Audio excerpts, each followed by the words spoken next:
please come back and take your seats so that we can catch up with our program. First and foremost, I would like to invite you all here, welcome you in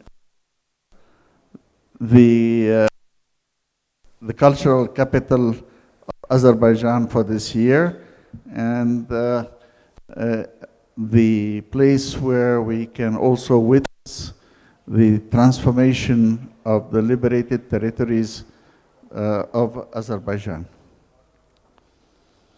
We have a program, and I would like to invite the representatives of His Excellency Ilham Aliyev to take the floor one after the other. But as a follow-up from yesterday's meeting, it is my understanding that President Ilia Meta of Albania has a special message that will now be delivered by his Chief of Staff. May I ask the Chief of Staff of President Ilia Meta to please come forward and deliver that message. Your Excellencies, ladies and gentlemen, it's a special pleasure for me on behalf of the President of the Republic of Albania to convey a message in the capital, in the cultural capital of Azerbaijan, Shusha, which I'm happy to visit together with you today. I would like briefly to reiterate the excellent relations that Albania has with Azerbaijan. Next year we will celebrate the 30th anniversary of the establishment of the diplomatic relations between Albania and Azerbaijan. We have so far an excellent political dialogue between the two countries, and we look forward to further deepen the cooperation in our common political agenda and as well in the economic sphere, especially in energy. When I was Minister of Foreign Affairs in 2012, we had the opportunity to sign the kickoff of the Trans-Adriatic pipeline, bringing gas from the Shah Deniz area of Azerbaijan to the Western Europe, and a considerable part of the pipeline was crossing Albania as well. I was very lucky and happy to sign a trilateral agreement with my counterparts of Greece and Italy, and it was in a way a kickoff of this wonderful project, which I think will continue, because there are some ambitious plans to additionally make other investments to bring to gasify Albania. We need the Azeri gas for diversifying our energy sources, and I think that with the help of the Azeri counterpart, we will make it possible that the Trans-Adriatic pipeline will also will have a local network for supplying Albania with the gas, and also bringing gas supply to other countries in the region. So there is an excellent cooperation that so far, and of course we have now a special role to play, since Albania this year is a member of the Security Council of the United Nations. So we will avail of this opportunity also to foster our collaboration and to increase our contribution in the international arena. Of course, Albania has continually supported the sovereignty and territorial integrity of Azerbaijan, and we are willing to pay our contribution in rebuilding the area. We will provide our modest assistance in that regard, and that was also conveyed by President Meda to President Aliyev the areas where we can assist, especially in the demining process, which is a very critical process. And of course, we have some special troops who have been trained in that respect and would be, of course, considered as being part of this very critical and ongoing process of demining. That is what I wanted to convey on behalf of President Mehta. I'm sure that our already excellent relations will continue in many dimensions in the political scene when we have excellent relations, and also in other areas, especially in our energy area. And of course, responding to what we discussed in these days, the need for diversifying the energy sources, we pretty much count on the Azeri gas to diversify our energetic sources, which right now are not so sustainable because we have it depend only on energy of water. And of course, we need additional energy sources to balance and to cover our needs. So that is what I wanted to share with you. I am very much happy, and I would like to express my gratitude on behalf of the President of the Republic to the Global Forum of Nizam Ganjavi, which made it possible this magnificent event, and we are looking forward in the future to have similar events because we think these are indispensable to bring us together and to frame a joint vision on how to tackle difficult situations. Thank you. Thank you, Your Excellency, and our thanks to President Ilir Mehta for this wonderful message of solidarity, of inclusion, of collaboration, of support. This part of the world needs it, and I think that we look forward to the further implementation of these ideas, and we ask you to express our thanks to His Excellency the President. Now it is my privilege in this first session of our get-together here in Shusha to invite three eminent speakers who are special representatives of the President of the Republic of Azerbaijan. And I would like to start by calling His Excellency Aydin Karimov, who is special representative of the President of the Republic in the Shusha district. So, please. Good morning. Your Excellencies, ladies and gentlemen, first of all, I would like to welcome all of you here in the heart of Karabakh, in the cultural capital of Azerbaijan, the city of Shusha. Some of your Excellencies have been here in the autumn of last year and got the opportunity to see the city and the developments that we started here last year. And I'm glad again to welcome you here, and I believe you will see how rapidly the city development is going on and what have been done so far and what prospects we have in front of us. I will now try to inform you in my short presentation. I would like to say that it's very complicated to give a 5-7 minutes presentation on the restoration and reconstruction works carried out in Shusha at an unprecedented level and short timing. In this regard, not to breach the time regulation, I am giving this brief information to you. Under the leadership of the Commander-in-Chief of Azerbaijani Armed Forces, Mr. President Ilham Aliyev, our brave army liberated our occupied lands and put the end to the Armenian military aggression. And the culmination of this liberation war was the liberation of Shusha city And immediately after this war ended in November 2020, the first initial infrastructure development works have been started in Shusha and its area. And because the city, as you understand and you know, has a very special historical, cultural, and strategic importance to Azerbaijan. As it was noted, Shusha holds a significant place in Azerbaijan history. So we have, only in Shusha city, we have about 200 historical monuments and cultural monuments of national and local importance.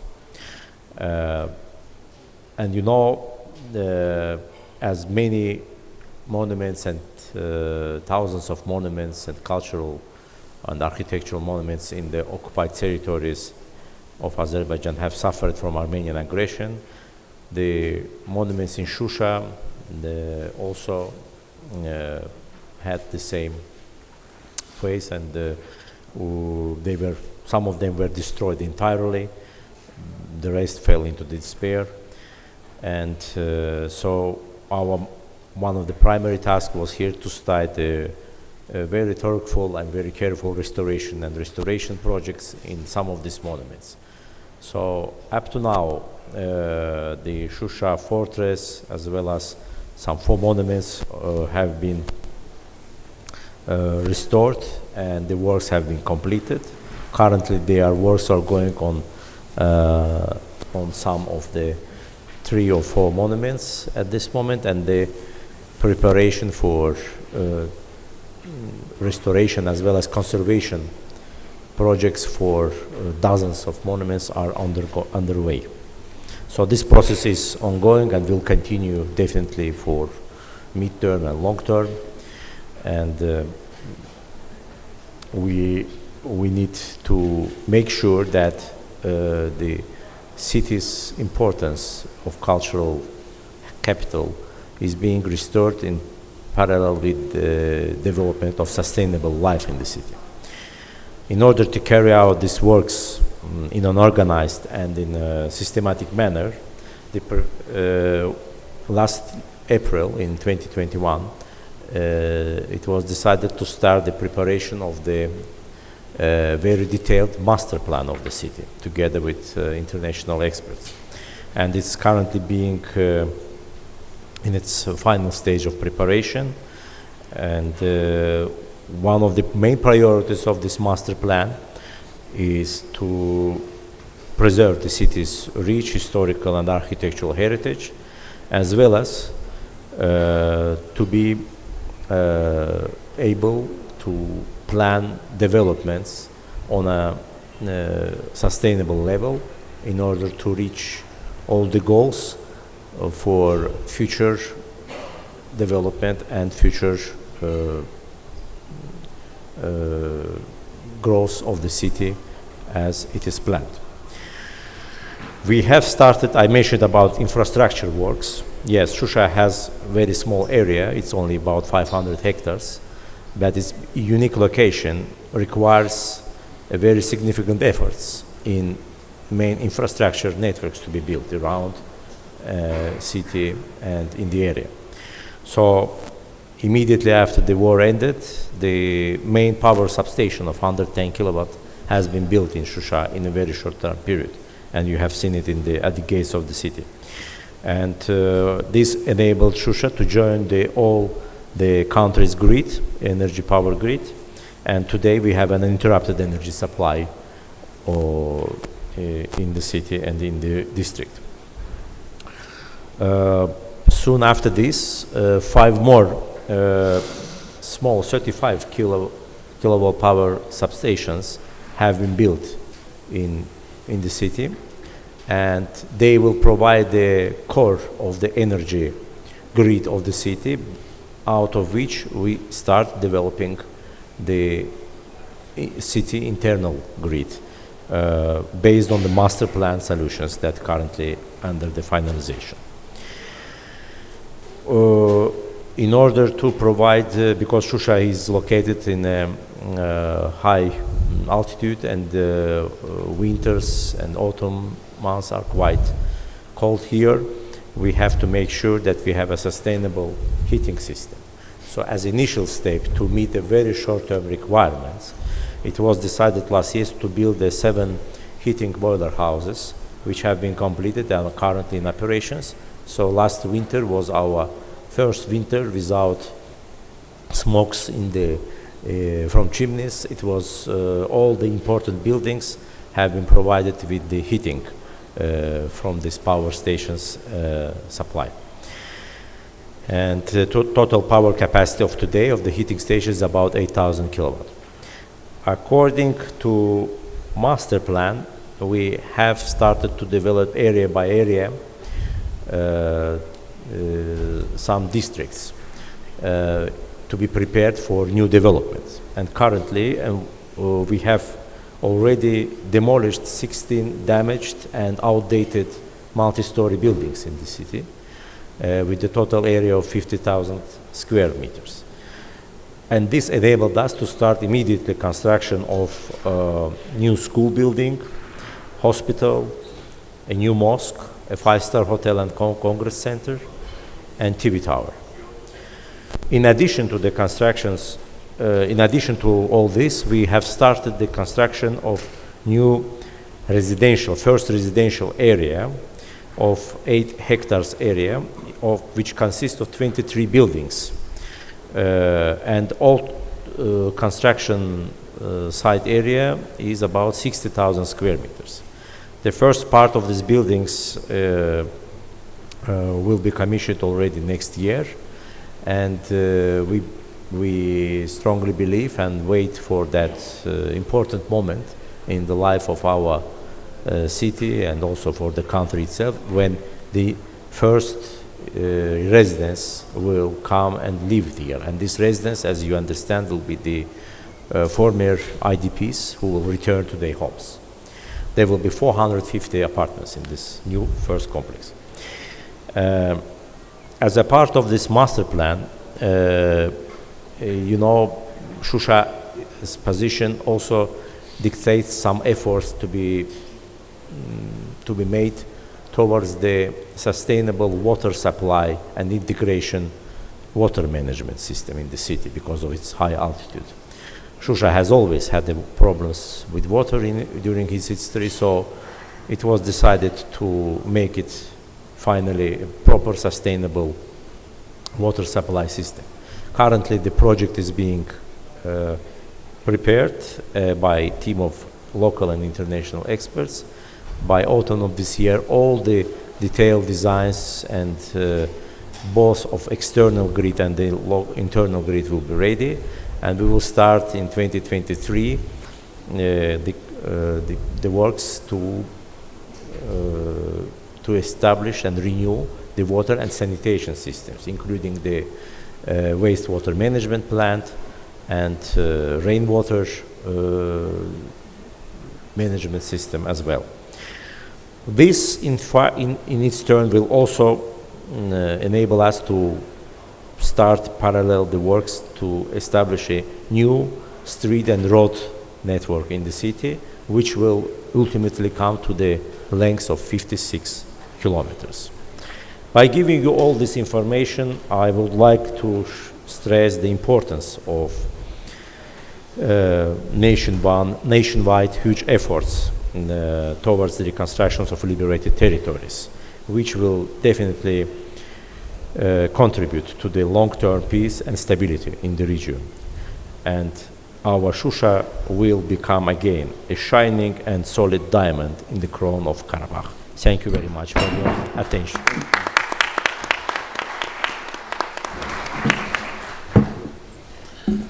Thank you very much, Mr. Karimov. I would now like to call on His Excellency Mr. Emin Husinov, who is the Special Representative of the President of the Republic of Azerbaijan in the liberated part of Karabakh Economic Region, except Shusha, that we have just covered with Mr. Karimov. So, please, Mr. Husinov. Your Excellencies, distinguished guests, dear ladies and gentlemen, First of all, I would like to greet all the participants of today's forum and extend my gratitude for providing such a unique opportunity, as well as a sense of boundless pride to speak about reconstruction and development in the Karabakh economic region. After the liberation by our brave army under the strong leadership of the victorious Supreme Commander-in-Chief. I will try to touch upon 4 main points in my presentation. First, I would like to briefly describe the extent of destruction caused by a 30-year occupation and how we found Karabakh after liberation. Then I will outline the governance framework applied by the government of Azerbaijan to the process of reconstruction and development. Next, I will highlight crucial milestones and results since the great victory, and in conclusion, I will try to speak a little bit about key targets ahead. As you can see from these pictures, for 30 years, our lands have been subject to an unprecedented extent of herbicide, ecocide, and total ethnic and cultural cleansing. 9 cities have been completely wiped out of earth. 54,000 hectares of forests have been chopped down, among which some rare pieces of flora. 66 out of 67 mosques have been completely destroyed. Other cultural and historical monuments either destroyed or desecrated.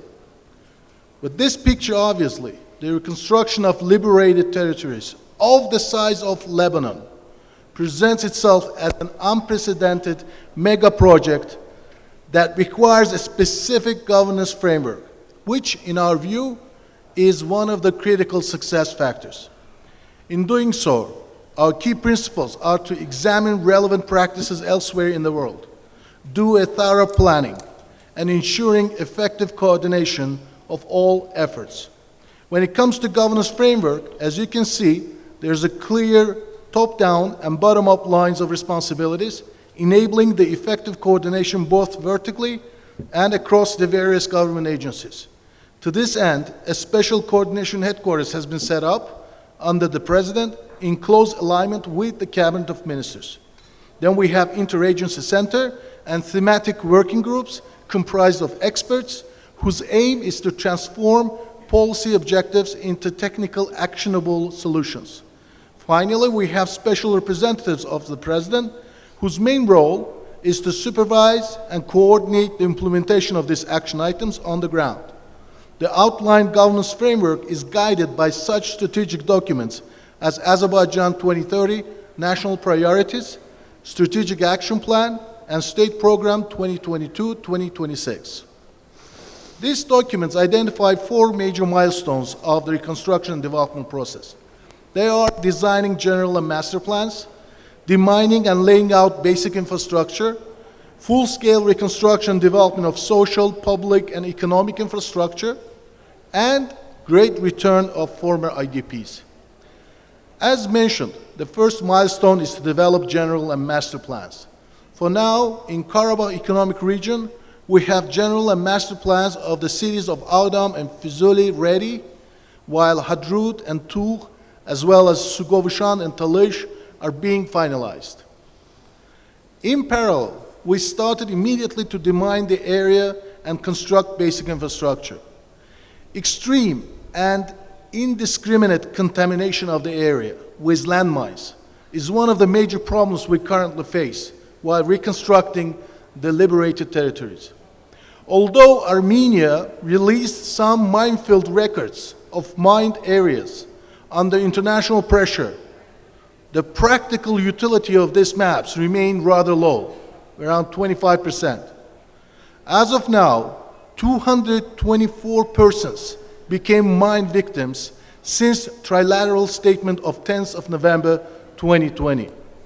Nevertheless, despite all difficulties faced, and without much support from other countries and international organizations, Azerbaijan continues its demining operations in full scale, with 7.4% of the liberated territories within Karabakh Economic Region cleared so far from the landmines and other unexploded ordinances. When it comes to basic infrastructure, I would like to mention that works are being carried out simultaneously in the areas of transport and logistics, energy supply, water supply, and telecommunications.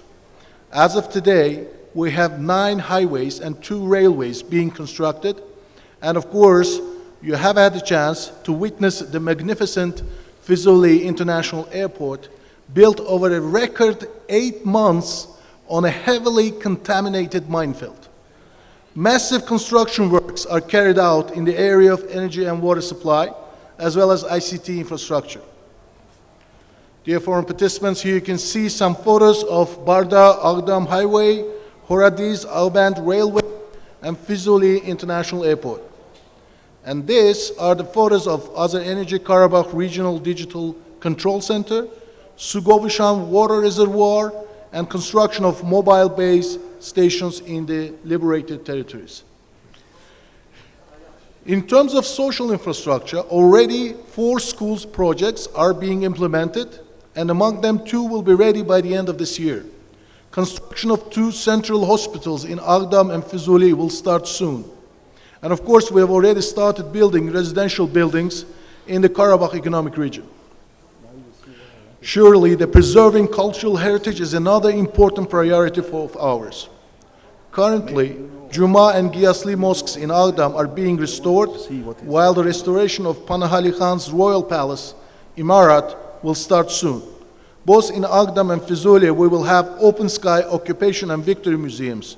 Also, currently, Fuzuli Central Park and Agdam Forest Park are in the phase of developing detailed project plan.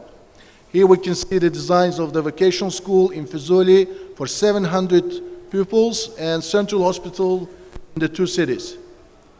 And also the photos of occupation and victory museum complexes and the design of Fuzuli Central Park.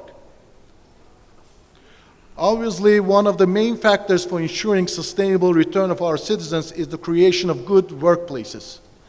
Overall, we are hoping to be able to generate around 150,000 jobs in the Karabakh Economic Region alone, which will certainly contribute to the higher growth in the country's GDP.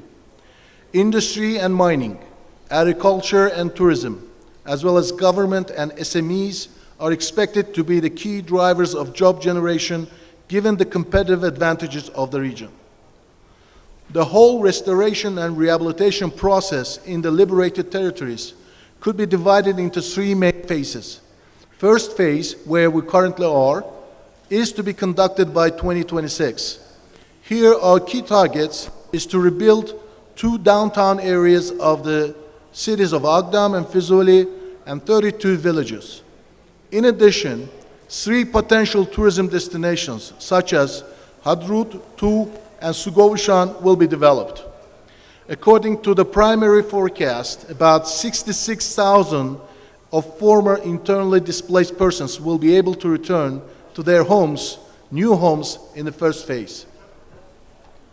Dear forum participants, I would like to thank you once again for your attention, and with your permission, I would like to conclude this presentation with a famous citation from His Excellency Mr. President. We will rebuild Karabakh. We will turn it into a paradise, and it will set an example to the entire world. Thank you very much.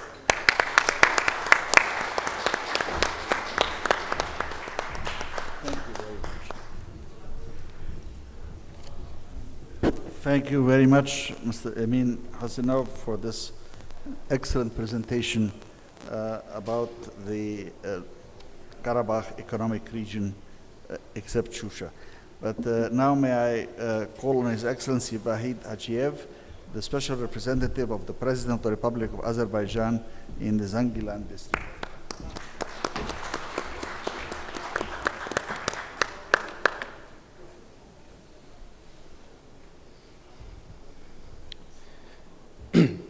Distinguished guests, participants in the forum, ladies and gentlemen, it's a big pleasure to join this event, and thank you very much for Aydin Karima for hosting us in Shusha.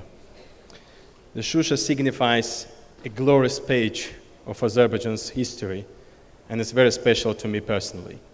No doubt that this amazing city will continue to host many local and international events in the future as well. So I'm Vahid, I'm representing Zangilan here in this event. So I'm one of those people who believe that the principles, as long as we protect the nature will protect us. So hence the first thing that impresses everyone when they come to Zengilan, it's its unique nature. It is the land of the very fertile soil, beautiful forest, natural resources, ore deposits, and rivers. Naturally, when we talk about Zengilan, we're proud of its history, people, nature, and beauty. But first of all, we emphasize the presence of its territory and natural plane tree forests. These plane trees, with their grandeur, strength, and sustainability, have become a symbol of Zengilan. However, unfortunately, the results of aggressive policy of Armenia towards Azerbaijan, here, as the entire territory of Karabakh, not only the cultural and historical heritage was damaged, but also the nature subject to ecocide in the occupied territories. Deforestation, forest fires, water pollution, and destruction of flora and fauna are just a few examples of this ecocide. So the preparation for the revival in Karabakh and great return to Karabakh, social economic development projects started immediately after glorious victory of Azerbaijani army in the 44th Patriotic War. At the basis for this project, we take the Sustainable Development Goals, which are one of the priority issues in the world and Azerbaijan today. Therefore, for us, the restoration of the damaged ecosystem is the priority number one. To this end, from December 2020, around 20,000 plane trees and about 1,000 kilos of oak seeds has been planted in Zengilan region, and around 30,000 will be planned to be planted this autumn. So there is quite a lot of various projects have been launched to minimize damage to the ecosystem.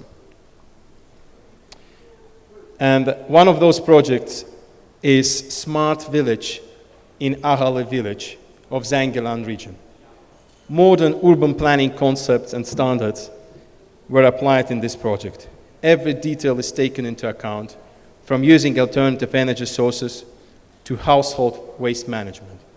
And as we're talking, in the next couple of months, I would say a couple of weeks, the people, the refugees who live at the moment in the different parts of Azerbaijan are going to be moved to that village to live in those comfort houses.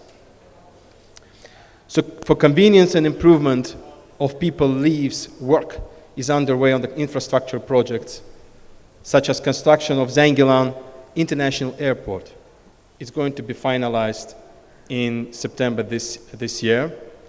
There's also the reconstruction of Ahmed Beyli Arband Highway and Horadiz Arband Railway, which will become one of the strategic routes in Azerbaijan, the Zangezur Corridor. In addition, the Zengilan Mosque, the city mosque, is being built by the Haydar Aliyev Foundation with the support of Pasha Holding. Major overhaul is being carried out in the Zengilan City Mosque to preserve the cultural heritage and pass it over to the future generation. So, ladies and gentlemen, I also would like to talk about the future plans of Zengilan. The unusual and fascinating nature of Zengilan region suggests that its future will be directly linked to the biodiversity. To protect these natural benefits and preserve them for future generations, we plan to transform Zengilan from a ruined city to the city that fully meets the Sustainable Development Goals. And Zengilan has one of the best potential in solar energy, and it has been included in the Green Zone. Building on these favorable conditions, it is planned to implement solar energy project in Zengilan as part of the country's renewable energy transition strategy. Also, natural potential of Zengilan region can give impetus to the development of tourism, and especially ecotourism and rural ecotourism. The construction of eco-friendly hotels, recreation facilities, and tourist bases will also create a new job opportunities. So in conclusion, and I said before, inspired by the symbol of Zangilan, the plane tree, which represents strength, sustainability, and longevity, I would like to reiterate that with the support and direction of His Excellency, Mr. President, we will continue to work hard to bring eternal stability, sustainability, peace, and equality to these lands. Thank you. Thank you, Your Excellencies, for giving us this overview of the vision that is guiding the action both in the unique city of Shusha as well as in the region all around it of the liberated territories of Karabakh, the economic region, and now the Zangilan district and all it stands for. I think whether it is the sustainability and the ecological side or the attention to the economic base and the jobs and the transformation of the social services, or the revival of the city of Shusha as the jewel in the crown of this part of the world, will set an example for other places around the world to learn from your experience and to be able to come and visit again places which for a long time, far too long, were off limits for casual visits of peaceful people. I would like to thank you all on behalf of all the members of the Global Baku Forum, those who are here and those who will be following that on a video later on. And I would like to ask our next panel, which will address some of the obstacles that you gentlemen have to guide the task of overcoming them. So thank you very much. Thank you very much. And now may I ask the representative of Anama, who's handling demining activities, to come. Okay, thank you. Dear guests and colleagues, let me introduce myself. My name is Vugar Suleymanov. I am chairman of the board Mine Action Agency of the Republic of Azerbaijan, ANAMA. And now I will give you brief information about mine clearance activity in Azerbaijan.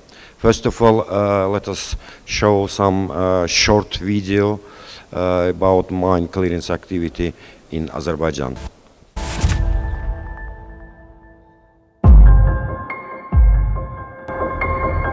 Azərbaycan dünya üzrə minaları ilə çirklənmiş ölkələrin siyahısında ilk üçlükdə yer alıb. Beynəlxalq konvensiyalara zidd olaraq qəbirstanlıqlar və mülki obyektlər ölümcül təhlükə mənbəyidir.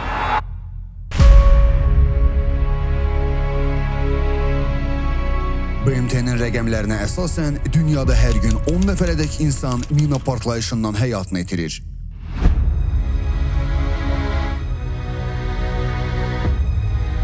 Qanunsuz səfərlər ölümlə nəticələnə bilən fəsadlar törədir, müxtəlif dərəcəli bədən xəsarətlərinə səbəb olur. Unutmayın ki, Qarabağda peşəkar və təcrübəli mina axtaranlar fəaliyyət göstərir.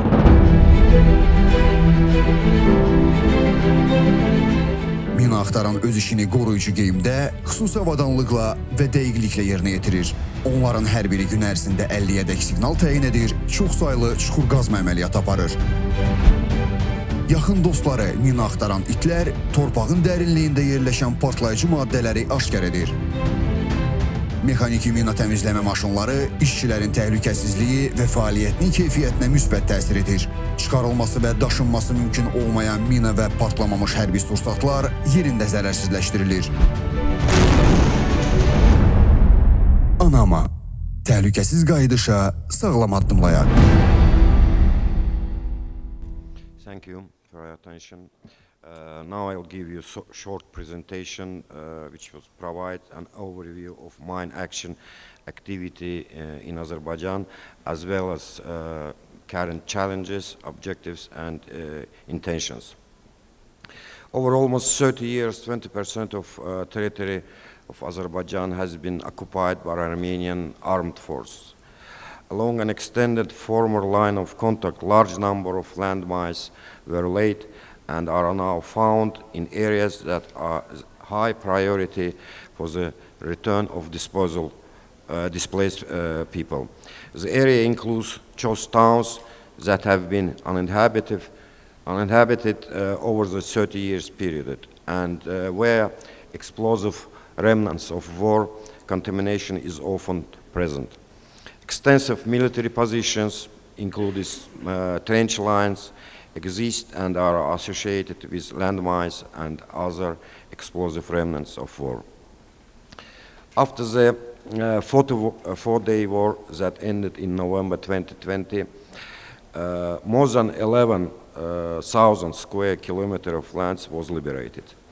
Since then, clearance has focused on roads, power lines, railways, water supplies, communications, and other infrastructure. A total of over 12,000 hectares has been cleared, and more than 34,000 mines and UXO have been destroyed by ANAMA since November 2020. At the same time, other state agencies, such as Ministry of Defense, have also been active. The Ministry of Defense has cleared almost 20,000 hectares and destroyed over 70,000 mines and UXOs. The Ministry of Defense has focused on clearance of open areas such as agricultural land, which offer clearer land release processes, while working with ANAMA to develop a common system of national requirements in line with IMAS. Other active agencies include the State Border Service and the Ministry of Emergency Situation, have a smaller mine action capacities, but are also working with ANAMA to extend their capacities and develop common frameworks and approaches to clearance and land release. Overall achievements since the end of the war in November 2020 includes the clearance of almost 35,000 hectares of priority land and more than 60,000 mines and UXOs. Within the 1.5 billion square meters of confirmed highly contaminated land along the 300 kilometer and up to 300 kilometer long and up to 5 kilometer wide. Former line of contact, the threat consists of a mix of anti-personnel blast, fragmentation, and bounding mines, as well as anti-tank mines. The threat includes minimum metal contents mines. The majority of mines are Armenian manufactured and laid. Confirmed minefields extend all along the former line of contact and bring significant non-technical survey challenges. The lack of people living in these areas represent a loss of one of the most important sources of non-technical survey data.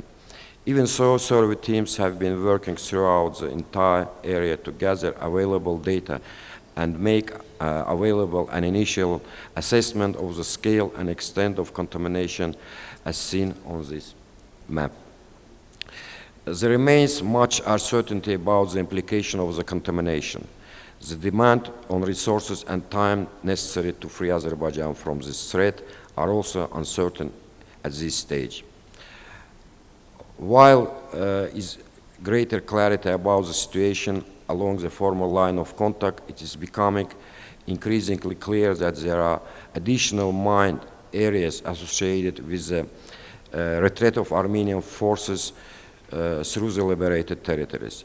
Demining and survey teams have been active throughout the area, have already identified some of those additional areas. It is expected that further similar hazardous areas will come to light as the survey and clearance work continues. This picture of Kalbajar shows dense arrangement of surface-laid mines exposed as snow melts. However, many of minefields are made up of buried mines, including some of that are extremely hard to detect.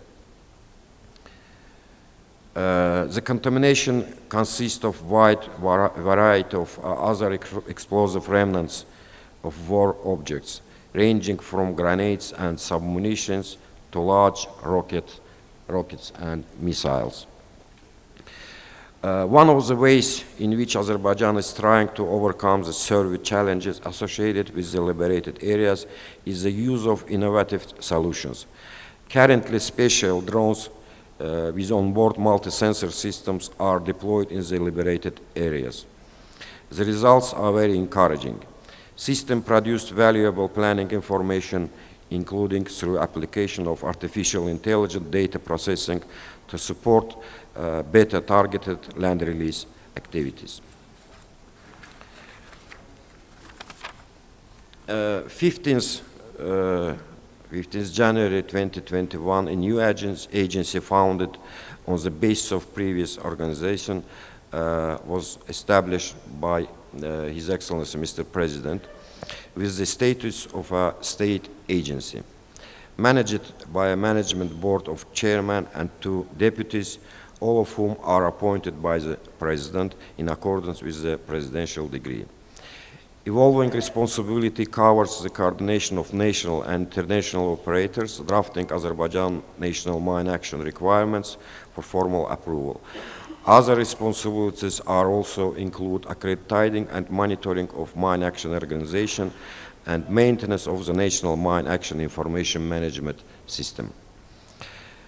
Strategic decision-making comes from the President and higher-level administration through the overall working group, which has a demanding working group also headed by the chairman of ANAMA. The Cabinet of Ministers and the Prime Minister approve national standards, set priorities, and allocate resources.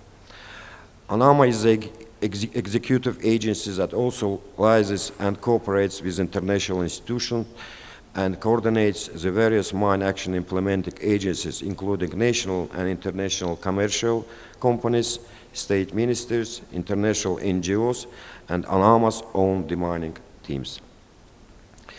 Since the end of the war in November 2020 till now, a total of 224 persons have been affected by landmines. 39 of them were killed and 185 injured. Besides that, overall there are almost 3,300 registered mine incidents in ANAMA database since the First Karabakh War. Our immediate priorities are mine action legislation. This has been drafted and circulated for review and feedback, and we are expecting adoption this year. Mine action strategy, we are working with international partners on that. National mine action standards. These are in development at the moment, and the final draft submitted for adoption to Cabinet of Ministers just recently. Quality assurance, this is being addressed through developments of national mine action standards. Non-technical survey, that's an ongoing important process, including innovative methods and tools to help define scale and scope of contamination and support future strategic and operational planning. Information management. We are working with GICHD to improve international mine IMSMA. Operational capacities expand the pool of equipment. Initial procurement contracts have been signed. Equipment supply already started and will go through to by end of this year. Further purchasing to be specified in due course. Capacity development needs assessment. Different organizations and specialist survey providers, including an international NGOs, have been involved to deliver very specialized trainings. Thank you for your attention. Thank you for this very informative presentation.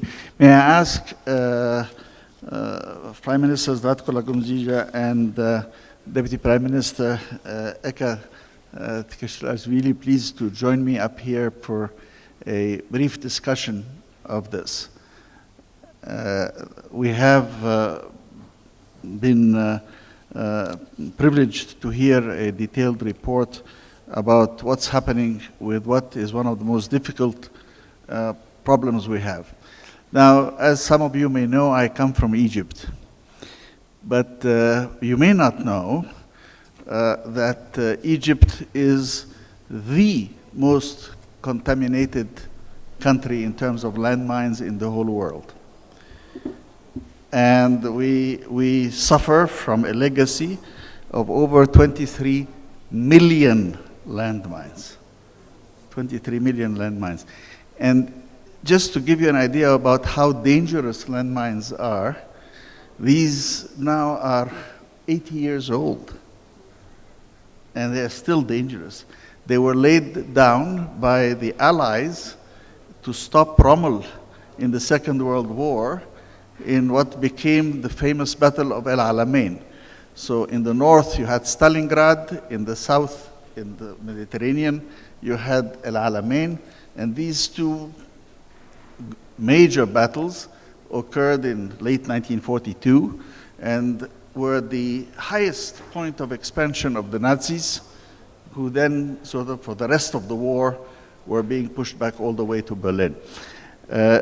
But the legacy of the landmines remains. Landmines have been a curse on many things. In Egypt, although Egypt, you may see it on the map, it's huge. It's 1 million square kilometers. It is the 5th most intensive number of mines per square kilometer in the whole world. And although they are all concentrated pretty much in the north and around the Suez Canal. It costs $3 to $30 to build a landmine. And it costs between $300 to $1,000 to remove a landmine. So $3 to $30 to create the landmine and put it there, and $300 to $1,000 to remove it. So to remove the landmines that are in Egypt would cost $23 billion.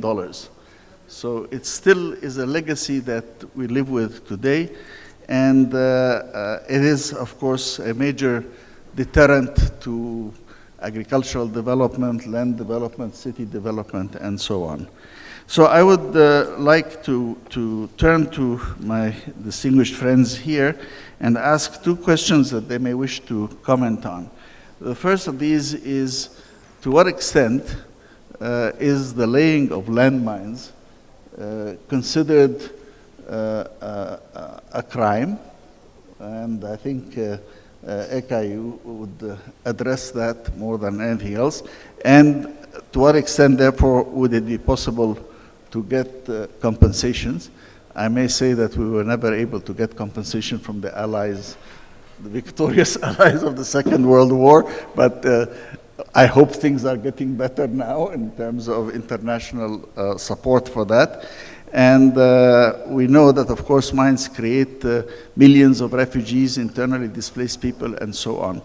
The second part of the question really is addressed perhaps to both of you, but also to Zlatko Lagomzija, is to what extent can indeed demining activities continue in parallel with efforts at development and rehabilitation of parts of the world that have been devastated by war and by landmines. So, Eka, floor is yours first. Thank you. Mic is working, right? I guess, yeah. Well, first of all, I want to greet all of you today here and express my gratitude and pleasure to be second time already in a short period of time in Shusha. It's been 6 months ago, feels like an era ago that we've been here already. So much has happened globally after that. But I remember my first emotions when I came here 6 months ago. I myself come from a country that is partially occupied, and then it was the first liberated territory that I've been in my lifetime. So it felt really special, and it still continues to feel very special. And I'm sure we'll have a chance to see more today after the event in the city. But already then, in a very short period of time, that the leadership of Azerbaijan had to start that recovery and rebuilding process, it was already palpable when it comes to what was the effect, both of destruction that was and still remains to be visible, obviously, but then what was that energy and then impact of the real tangible development that was touchable and tangible, really, in that sense, already then. So I wish all the success to Azerbaijani people, to the president of Azerbaijan, to all of you present here doing remarkable work for the recovery of this beautiful part of Azerbaijan, for that work to be successful, for that engine to be fueled all the time with energy and commitment at the political level and at the level of the people of Azerbaijan. And then plans already look great, but I'm sure we will be able to observe the results of that, including in the resort areas that we might have a chance to come sometimes soon and enjoy some leisure time as well in this beautiful part of this country. Now, when it comes to the very, very hard topic that we're discussing today, landmines and an effect of that legal framework that governs use of landmines, and I guess we live in this period, I wouldn't say era of the world, when we are forced to think that international law doesn't matter anymore. When we see that countries are invading neighboring countries, trying to occupy or never leave from the territories they do, you tend to think, is international law even there or not? And then does it matter or not? And I'm an international lawyer myself, so I always have that zeal to believe in it and then to prove the benefit of its existence. And indeed, if we took a bit of a sort of historical review of how the legislative framework related, normative framework related to the use of land mines and explosive ordinances have developed after the time that, Ismail, you have mentioned, up until now, we came along quite far when it comes to humanity, I would say, in terms of understanding indiscriminate nature of landmines, not only anti-personnel, but any landmines, including anti-vehicle landmines and or explosive ordinances per se. I think there is a very clear consensus in the legal community and then generally in the international community that the same fundamental principles of international humanitarian law that relates to the rules and principles of proportionality, that indiscriminate use of weapons is prohibited so that the civilians are protected, they all applicable to landmines as well. But we have this specific body of law when it comes to use of landmines. And to answer your question, Ismail, unfortunately, use of mines and landmines is not yet neither prohibited fully, unless you are party to the Ottawa Convention when it comes to the landmines, anti-personnel landmines. And it's not a war crime per se, but there are rules applicable to how you can use and what type of landmines you cannot use anymore when it comes to the use of the mines. Convention on certain conventional weapons is the key one in this regard, with its two protocols that are directly applicable to the use of landmines, second and the fifth protocol of that, which are very clear, not to make too legalistic perhaps comments on my side, on key issues. A, there are certain landmines that cannot be used anymore against civilians, so that indiscriminate use of landmines shall be unacceptable already. When it comes to use of landmines that don't have inherited capacity to deactivate and self-destroy outside of the areas that are not monitored or fenced is prohibited as well. And key, I guess, in the post-conflict situations is that there is an obligation of the parties to the conflict to demine, provide all the precise information and mapping out of where and what kind of mines have been laid down. And that's the bare minimum that any side of the conflict has to do, at least when the conflict is over. And we see time and time again that it's more rare than not, unfortunately, that this obligation is being observed. Sometimes some arguments are being cited that we don't have this information anymore, it's been some time, we don't know when the mines are laid down. But this is a bare minimum as an obligation that every party to the conflict has to provide information and actually to contribute to the mining as well. Now, when it comes to indiscriminate use of mines against civilians, military people can sometimes argue where's this margin about indiscriminate or not, and then whether or not there is a military necessity for defensive even purposes to use the mines. But some of the examples that we see when agricultural fields are being mined, when residential houses are being mined, there is no argument that could be raised against that when it comes to what is the purpose, especially at different stages of the war that is happening, when it's clearly a retribution or revenge that you do at best, rather than anything related to the necessity of the military nature.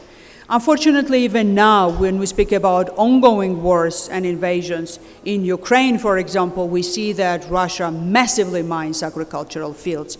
So the challenge of the food security and even famine that we have in so many parts of the world, primarily in Africa, will be even harder next year to come, because there will be no harvest to harvest because the fields cannot be cultivated. And this is already happening now, with the full understanding that the law is violated as much as moral principles of humanity as well. So in that regard, to conclude, I know that the time is limited today, I would want to critically assess the work of international community when it comes to how much effort and attention is given to the fundamental importance of the mining that needs to happen in any post-war situations, and in the country that we are now present, in the region of that country that we are present now, recovery and rebuilding that is taking so much effort, investment, and commitment from the government of Azerbaijan, needs to be helped by very proactive and massive scale demining action that needs to be helped, assisted, and concentrated upon by international community. There shall not be forgotten conflicts, there shall not be forgotten wars, and this is a challenge that unfortunately is not yet met by international community with the action that should be commensurate to the need that is required by law, even when it comes to the mining in this case. Thank you.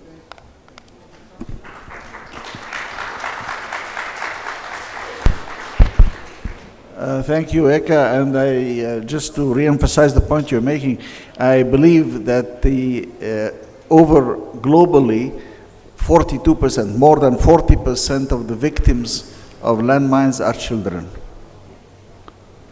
Children who go and play in the fields, children innocently trying to go to school. 40+% of the victims of landmines are civilians and children. So anyway, Zatko, sorry, the floor is yours. Please. Thank you. Thank you. I hope this works. Good.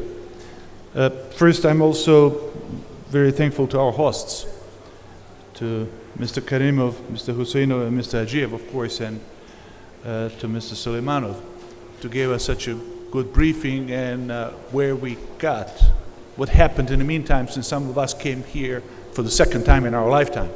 Hoping that next time we'll see more results that are already visible on the way from the airport to here. The things are visibly different. But in here, it's more than evident than last time when we were here together with President Aliyev. We were visiting the city and touring around exactly the things that you were mentioning in your introductory remarks about destruction of the heritage, about destruction of the goods and lifeware in this territory of Azerbaijan. And I'm very glad that we heard such impressive things and encouraging things. And the way and the passion which you are talking about it, it's also giving us more reason to see that you're on the right path. I'm coming from Bosnia and Herzegovina, and I will tell you a little bit of our experience and lesson learned about international community, about placing the mines and getting rid of the mines. That's what Ismail asked me to do. In 1992 to 1995, we were a country with a population of about 4 million people, and in that period about 2 million mines were placed all over the country. 2 million. So one mine, 2 persons. It's enormous number. And what is even worse, that was not placed in Bosnian El Alamein. That was placed all over the country. That was placed in the parts of the country where people were actually trying to be divided by ethnicity and by religion, by the forces of 19th century, forces of segregated societies, were trying to divide the people. And along those ethnic lines, in a country that was multicultural, multi-ethnical, you were practically placing mines in in a lot of places all over the country. So 2 million mines were placed around. When war stopped in 95, as a part of a Dayton Peace Accord, there was one annex that was dealing with our obligations to demine ourselves. Okay? So that makes a big difference. In here, you don't have another party that plays the mines that oblige that they will demine you after they actually left. And that's a big difference.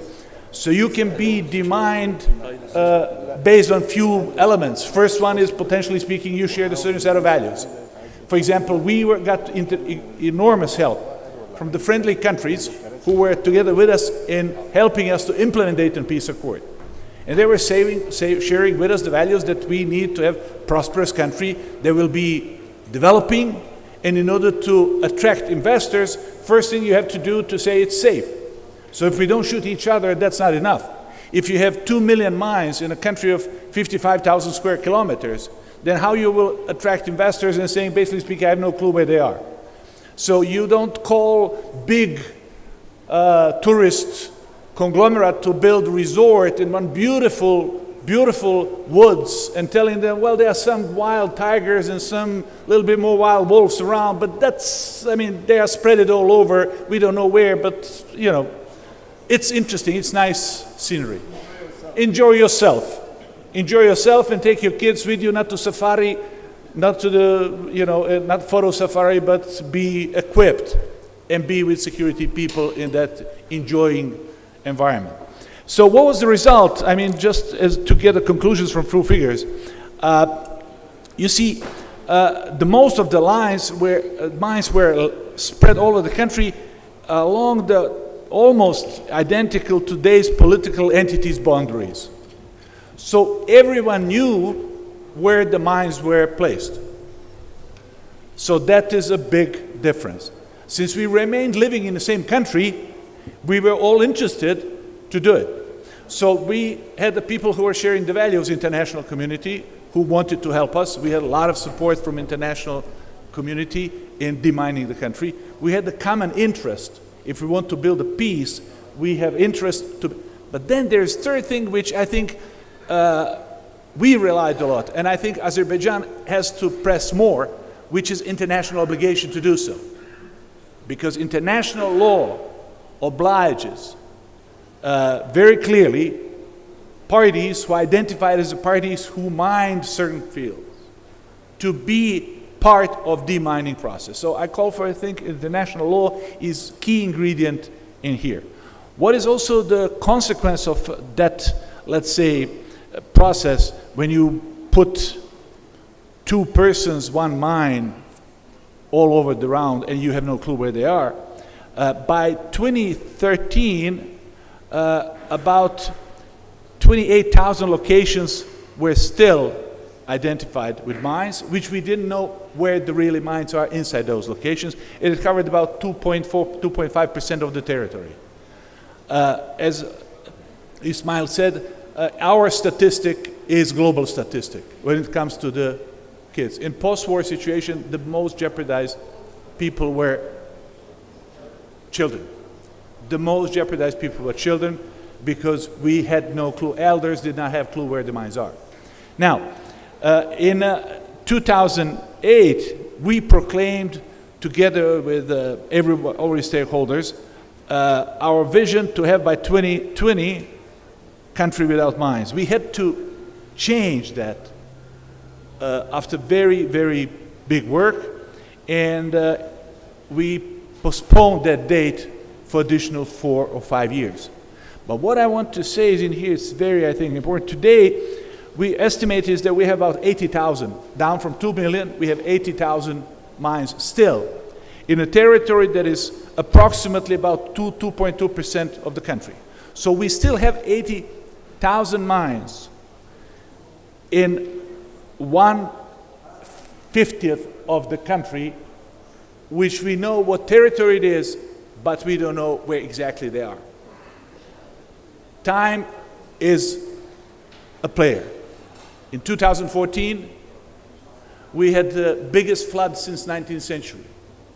The biggest flood since 19th century made all maps in a lot of places irrelevant, because landslides were actually moving mines which we knew where they were, but now we didn't know after that what happened with them.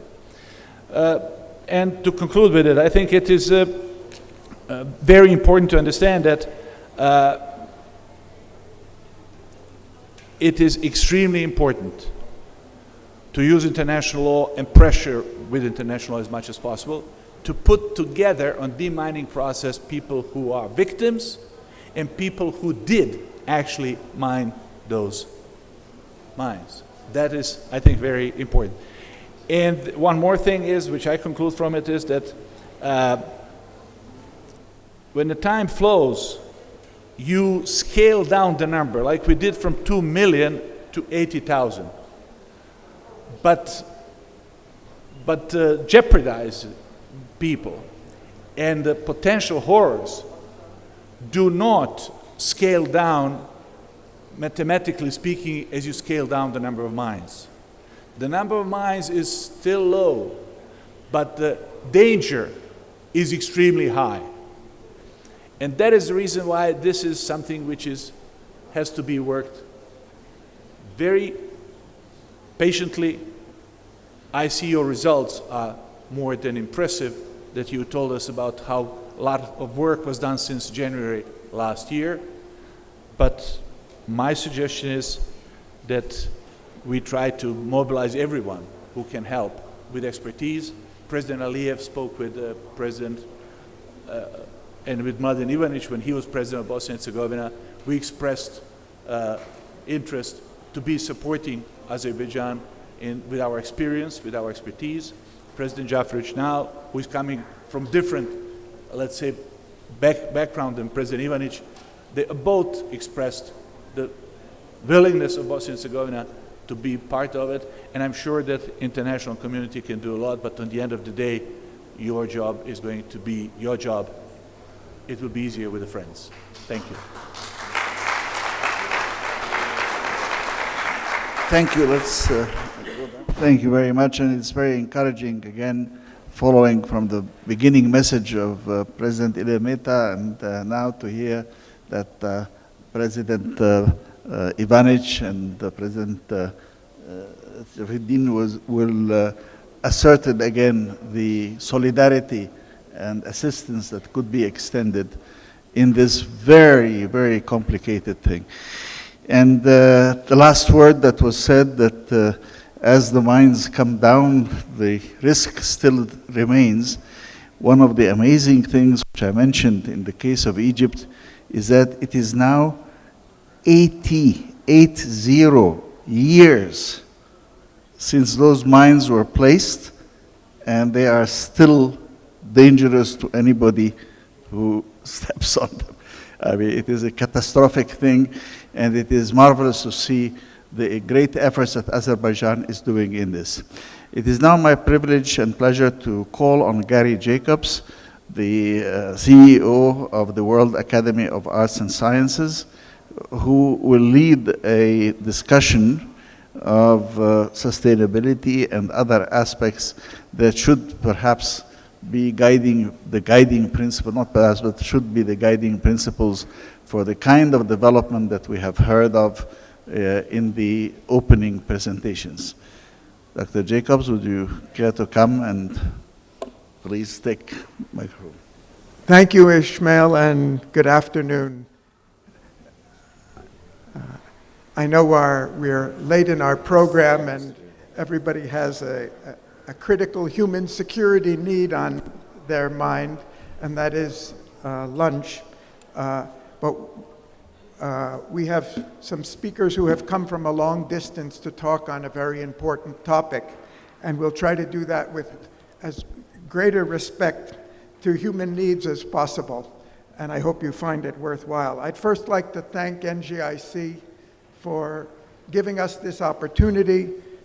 We've been the World Academy of Art and Science, just for those of you who are not familiar, we were founded in 1960 by eminent intellectuals, including Bertrand Russell, Albert Einstein, those scientists who were directly involved with the creation of the atomic bomb, Robert Oppenheimer, Joe Rotblat, and the basic focus of the Academy is on the social responsibility of knowledge, whether it's scientific knowledge or other types of intellectual knowledge, to address the pressing challenges confronting humanity. And the projects that the Academy is working on are very, very closely allied to the work that NGIC is doing. And that explains why I think this is my 5th or 6th Global Baku Forum, the 3rd in which we are actually making a presentation of the Academy's work.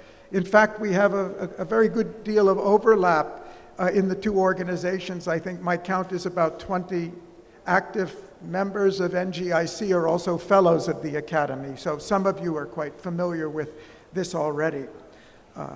Our topic today is human security.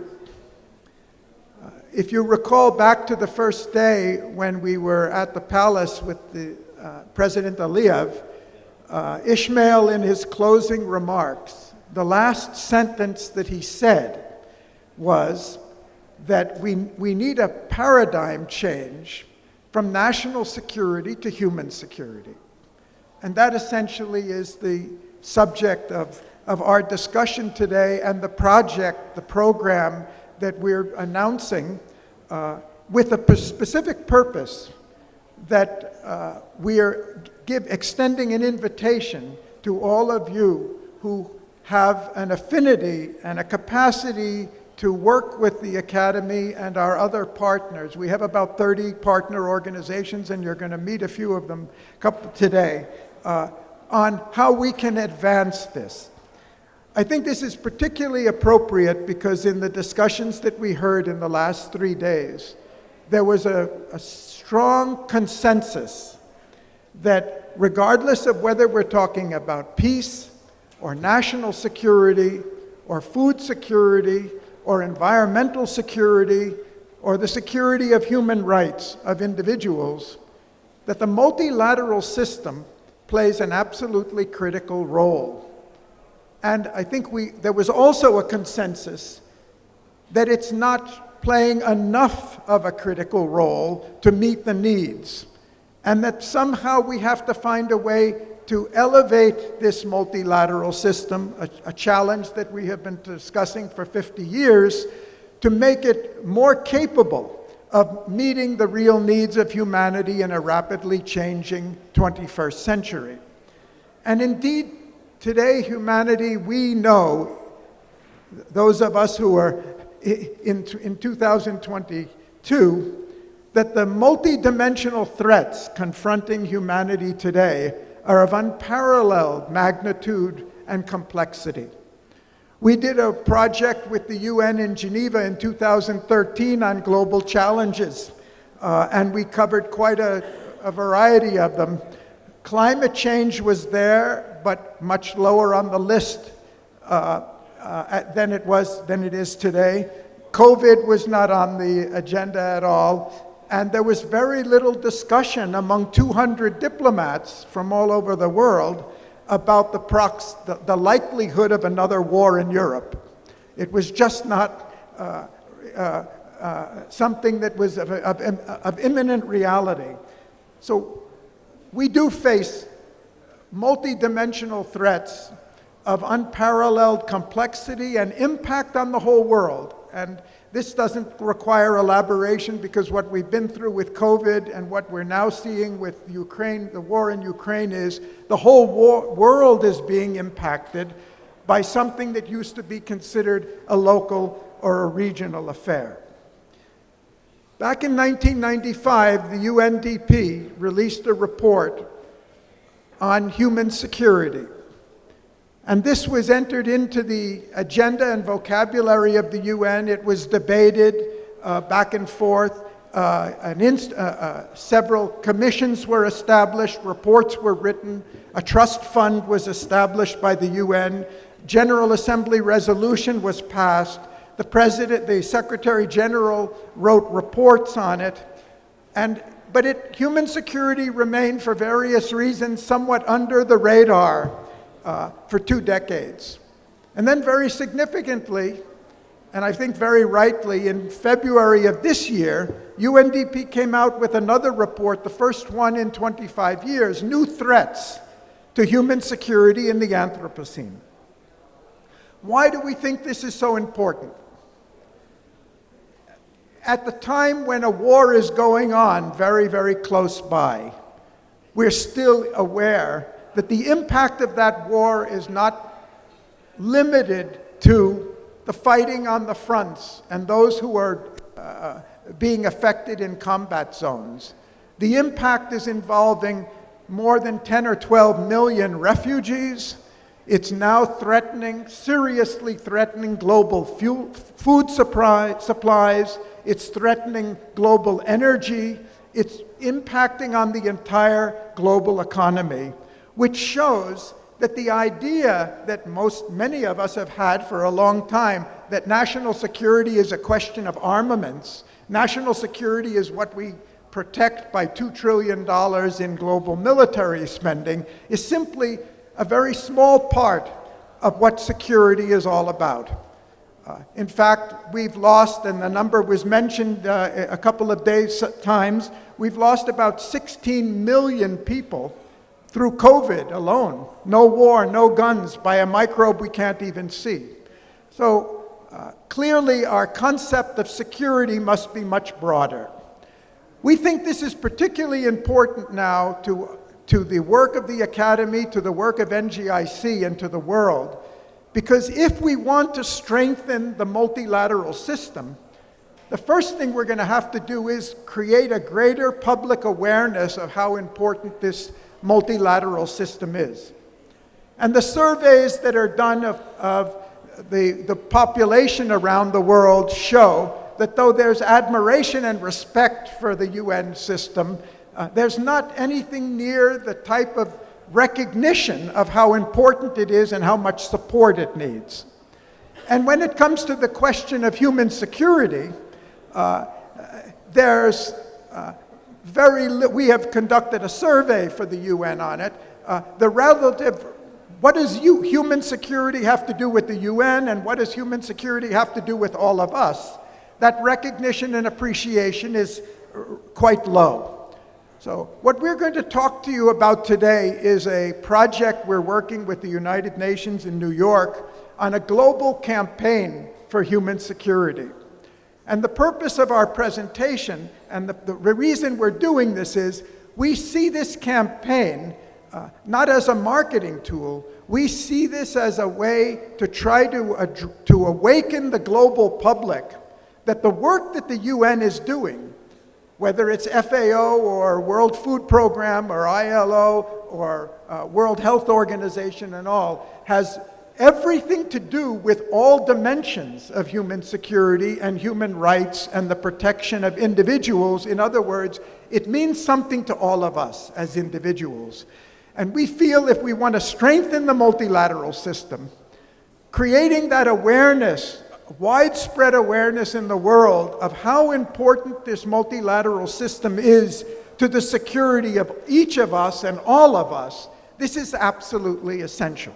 So with this brief introduction, we're going to have 2 rounds, quick rounds. Our speakers have agreed to be as brief as possible, to share with you some of the insights about why this subject is so important and the type of campaign we envision and where we go from here. And I'd like to start by introducing the chairman of the board of the World Academy of Art and Science, Alberto Zucconi. Alberto?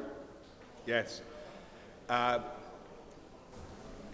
Our academy is not an honorary academy where people are recognized for what they have done.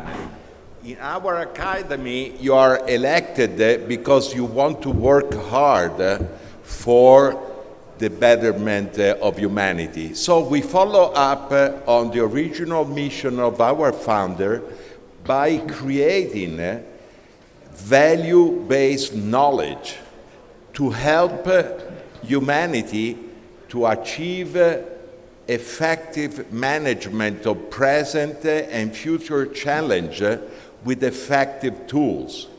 In our opinion, the trademark that is important to achieve is that these tools are people-centered. The person has to be the center of our aim, and this is true also on human security. Human security has to become a household word, and human security has to be people security. It has to be understood as my responsibility and power to assert my right to exist, to live and love and work. The same thing for the sustainable goal. We're not going to meet the sustainable goal unless we, me included, me first of all, talk our walk. No, we need to walk our talk. So not only preaching, but being an example. And on a sustainable goal, I think it's important that we start to have a sustainable relationship with the different part of ourselves, to make peace inside and to be able to relate to other people, other culture, other religion. When I'm more at peace with myself, I'm less threatened by people that are different than me. And then peace include peace with life, because we've been at war with animal and plant life, and that's how we're destroying the planet. Thank you, Alberto, and particularly for bringing out that when we talk about security, we're not only just talking about physical needs like food and energy and safety. We're talking about human rights in a psychological sense. And the human rights that we were talking about in the sessions back in Baku, all of this comes under a framework of human security. Now I'd like to introduce Sabir Chowdhury. Sabir was the former president of the Interparliamentary Union. That union exists and consists of more than 170 of the parliaments of the world. He's now the honorary president of IPU and a partner with the World Academy in this project. Well, Sabir, tell us why IPU thinks that this issue of human security is so important that you're already working on it. Thank you, Gary, and very good afternoon to everyone. Well, let me just say a few words about the IPU, because then I think it's going to be easier for you to understand what is the implication of the IPU embracing this concept of human security. As Gary just mentioned, it's the global organization of national parliaments. And currently we have 178 national parliaments. And within that, we have 44,000 MPs, and they represent 6.5 billion people across the globe. So what we are talking about now is actually practice. It's not preaching. So this is reality. This is not an abstract concept that is being promoted today. And so the IPU is constantly looking at ways and means of improving its effectiveness, looking at its strategies.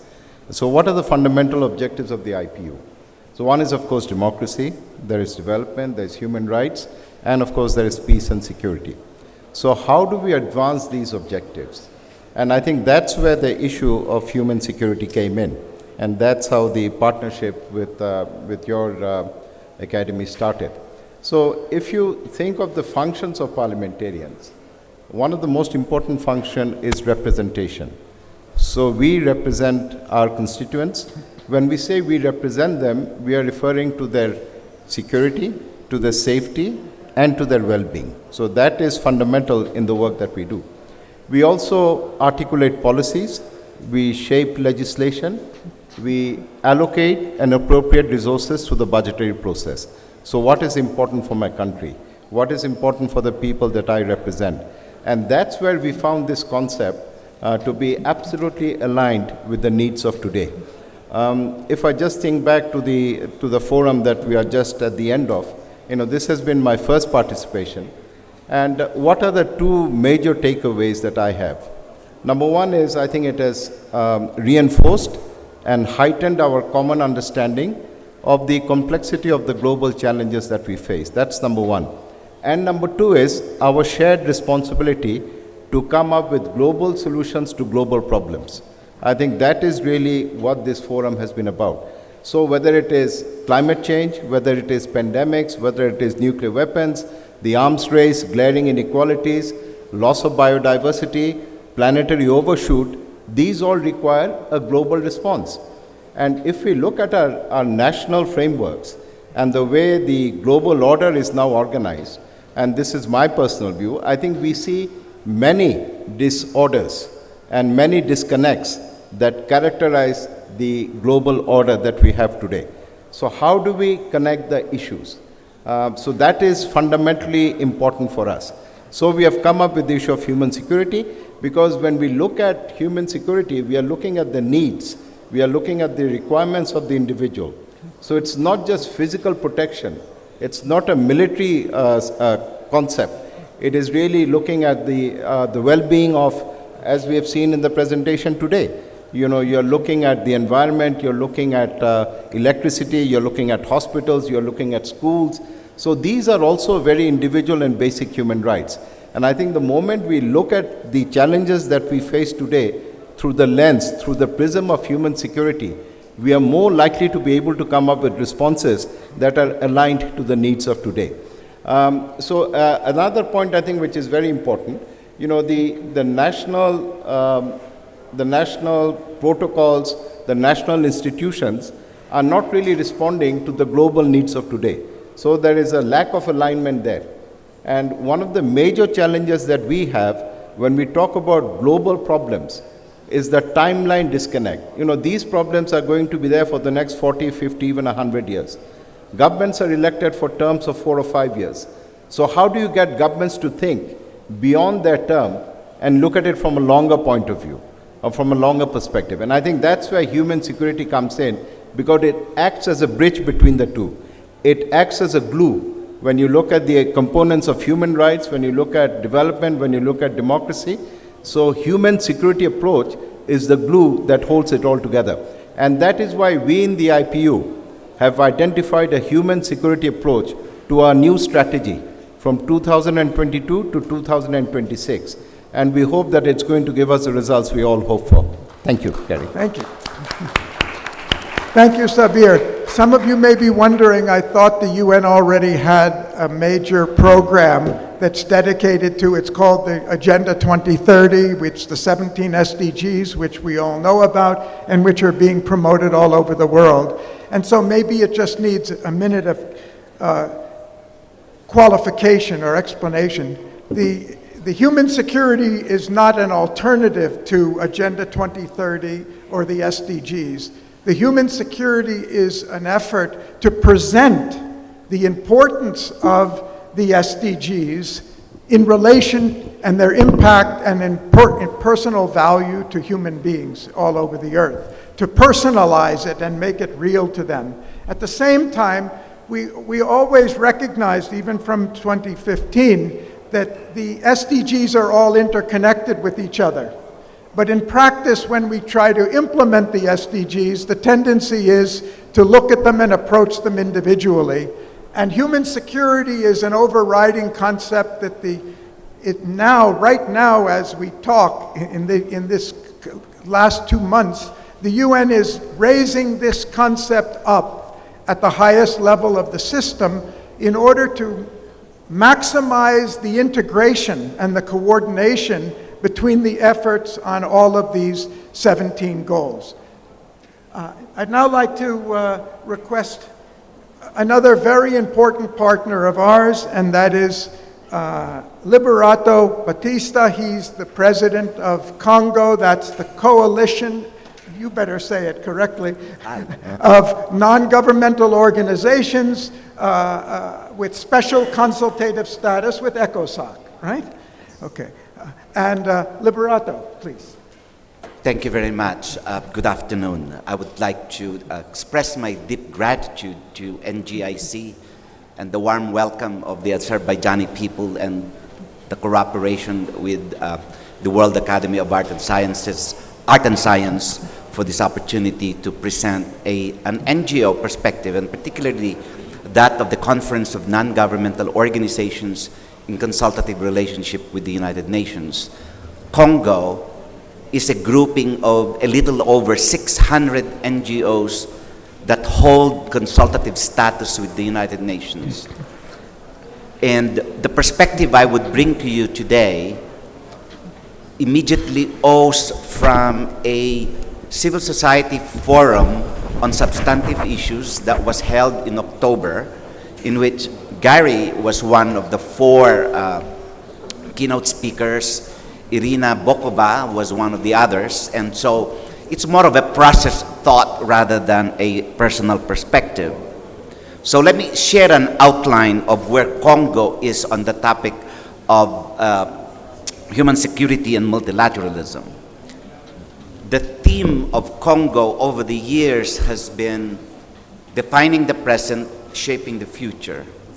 But faced with global challenges and faced with intersecting pandemics and lingering inequalities, last year, Congo said, we're not only to define the present, shape the future, we must do the action today. So doing the action was added as a third component of the thematic motto that Congo must pursue if it were to become an organization of note, both at the local, at the national, regional, and international levels where its membership is located.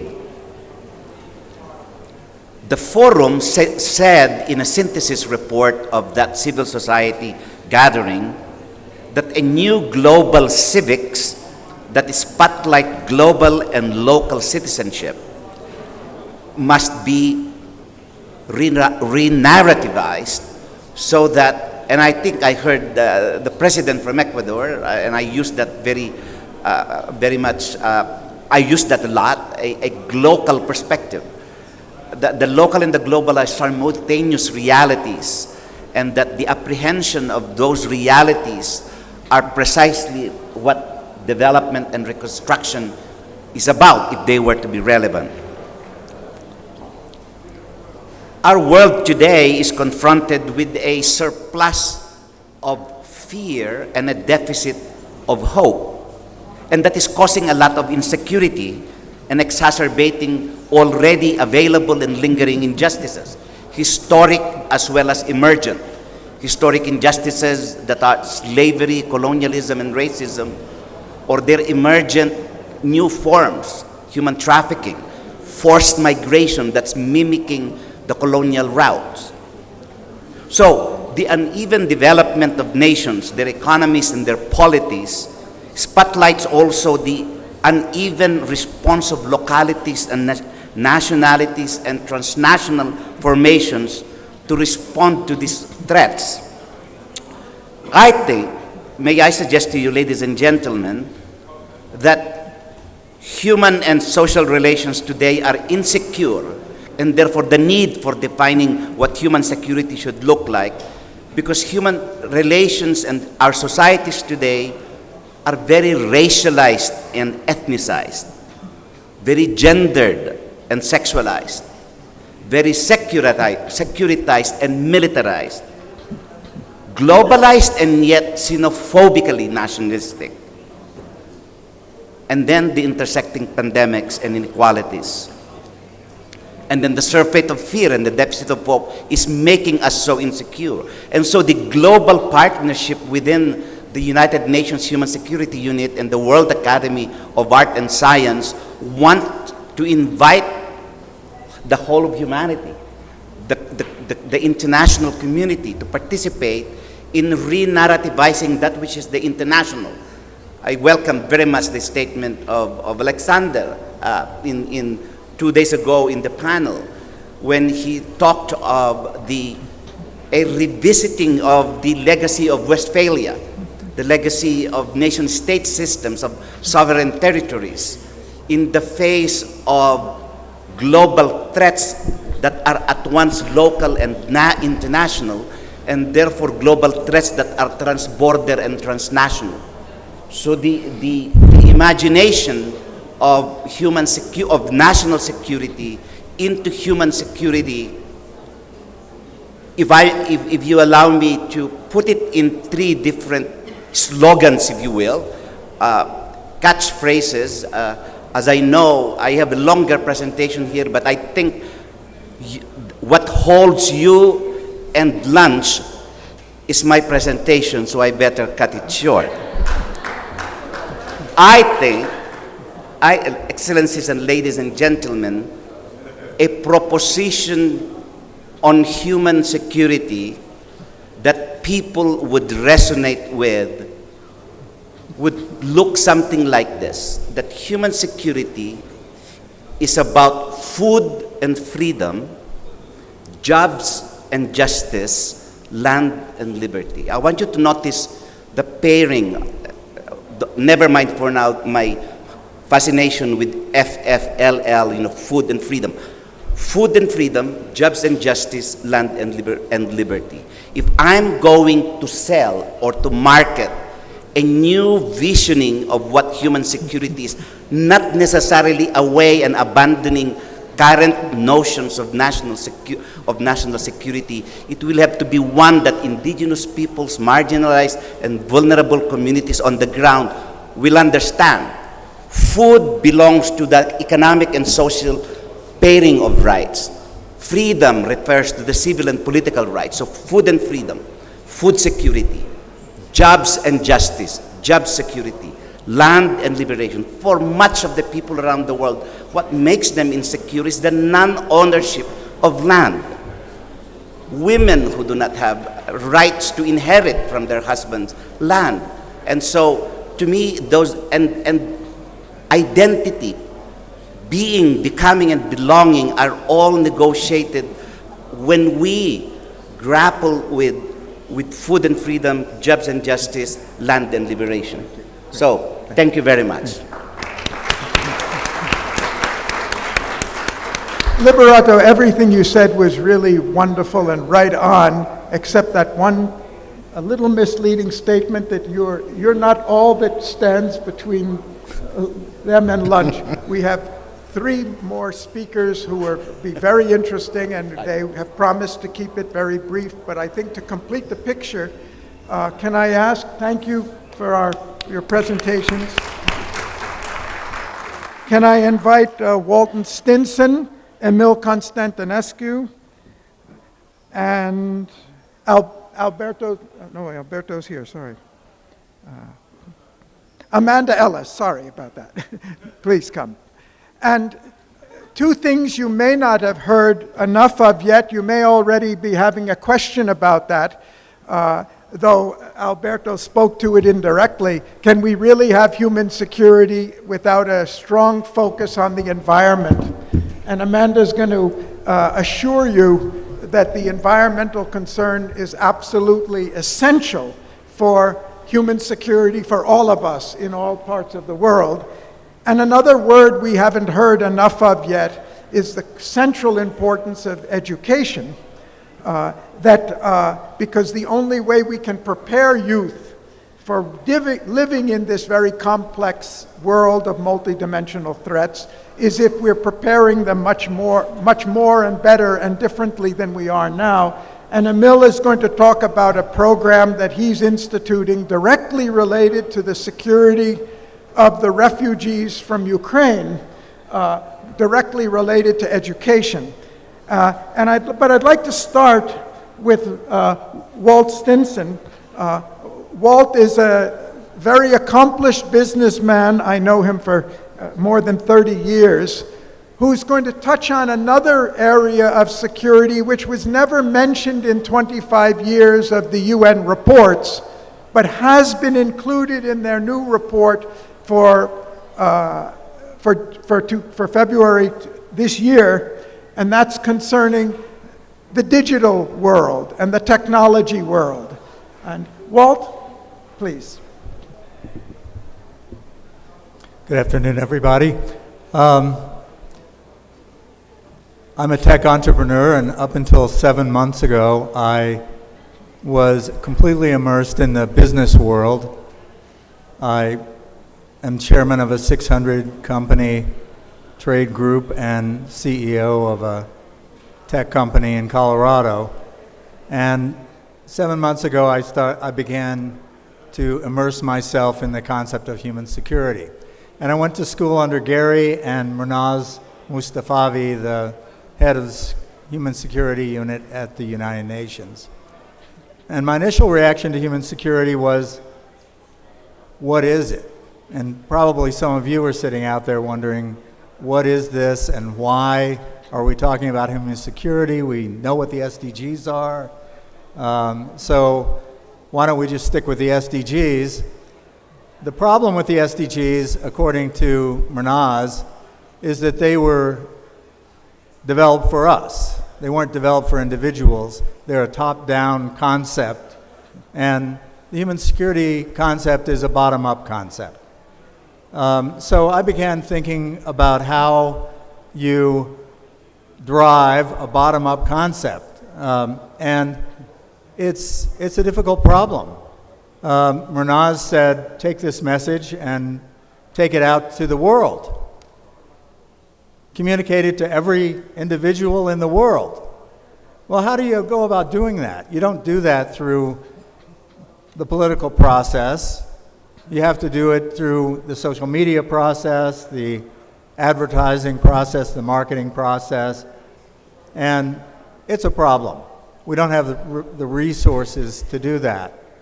So I began thinking about the business community. I mean, that's really my world. When I talk about trade groups, the world is really the society is three components: the business world, the governmental world, and the civil society world. Well, trade groups are part of civil society. Business is for-profit. And so to really address the concept of human security, I felt that we really needed to involve business. But business is profit-oriented. Business is changing because of the new stakeholder concept that you've all heard about. The stakeholder concept is driven from the realization in business that financial statements, balance sheets, and operating income statements do not accurately reflect the true cost of the public goods. And the public goods are becoming a driving force in the climate change debate, and there are existential issues at play that affect the ultimate survival of businesses, and the large companies certainly understand that. So involving the business community, I think, is a critical component. And I think that the trade groups are a way to bridge the civil society component into the business component. So with that, I decided to approach CTA, the Consumer Technology Association. I believe that the tech community is really the best community to engage first, because the tech community is adaptable, the tech community is future focused, and the tech community understands the need for speed. So CTA is an organization with 25 member companies. About 40 of them are on the Fortune 500 list. We're talking Apple, Amazon, Microsoft, Samsung, Sony, companies like that, and hundreds of other companies ranging in size from a few $1 million up to billions of dollars. So I approached CTA and began to discuss with them the concept of human security. And guess what? It resonated with them, which was, I think, surprising to Murnaz and surprising to Gary and the other people involved in the project. So I'm pleased to announce that on June the 14th, CTA had a press conference in New York City to announce that the Consumer Electronics Exposition, the Consumer Electronics Show, CES, which is the most influential technology exposition in the world, which attracts about 150,000 company representatives and about 6,000 press from around the world, they announced on June the 14th, on my way out here, I stopped in New York for the press conference that was attended by about 20 media, that the 2023 Consumer Electronics Show will be themed on the concept of human security. There will be logo tie-ins on all of the media. There will be awards given to companies that are already attempting to meet human security needs, and there will be speakers from WAS and speakers from the United Nations who will be there talking about the concept of human security to accomplish the goal of recognizing those companies who are already committed to this and trying to inspire companies that haven't thought about human security to begin to innovate, develop concepts, product concepts that can help drive human security around the globe. Thank you. Thank you. Due to shortage of time, Walt won't have time to tell you about some of the other outreach campaigns that are being planned but I'll just mention two briefly to illustrate, and then Amanda will tell us about another one. The International Amateur Radio Union, which is amateur radio, the old system before we had telex and internet for our communications, but they have hundreds of thousands of members all over the world. They have agreed to take up this as a campaign as well. And the American Film Institute, which is one of the most respected organizations in the cinema industry, they put on some very famous film festivals in the US and around the world. They have agreed to organize a film festival explicitly on the theme of human security, with exactly the same rationale of CTA to highlight examples in the media, in the cinema industry, of movies that really focus on the importance of human security themes and give awards for them in order to encourage a multiplication and a replication. And the reason, and there are many other plans that are working now, but the reason I mentioned it is we'd like you to think creatively from your experience, your vast experience around the world and in many fields, of how we can get this message out to other sectors of society which we don't really normally think about when we think about the SDGs or spreading a message about multilateralism. But we need to touch the society as widely and deeply and personally as possible. Gary? Now I'd like to... Sorry, yes. I forgot to mention that if any of you are interested in reading the press release about human security that was issued by CTA, just Google CES, that's the initials CES 2023, and you'll get some of the press coverage that's being directed at human security now. Thank you, Walt. Now I'd like to introduce Amanda Ellis. Amanda was ambassador from New Zealand to the United Nations in Geneva, and after that she's been doing so many things. I will let her share what you wish, but Amanda, please, what does this all have to do with human security? Thank you so much, Gary. It's an honor to be at this 9th Global Baku Forum. And I really think that the legacy of Nizami Ganjavi sums up what I'm going to talk about, having read Ismail's excellent primer, and the fact that we're talking about somebody who was a poet, a scientist, and an ethicist. And this is really what we're talking about with the concept of human security. Each of you has a card, and I'd like you to pick up your card and look at the message from 2 young people in the world. One will be visual, and the other will be a written message. And this is what young people are telling you we need to do to turn it around for the challenges we currently have, for climate change, conflict, and for COVID. So we know that education is really the silver bullet. Education is the means by which we are all going to be able to transform our futures.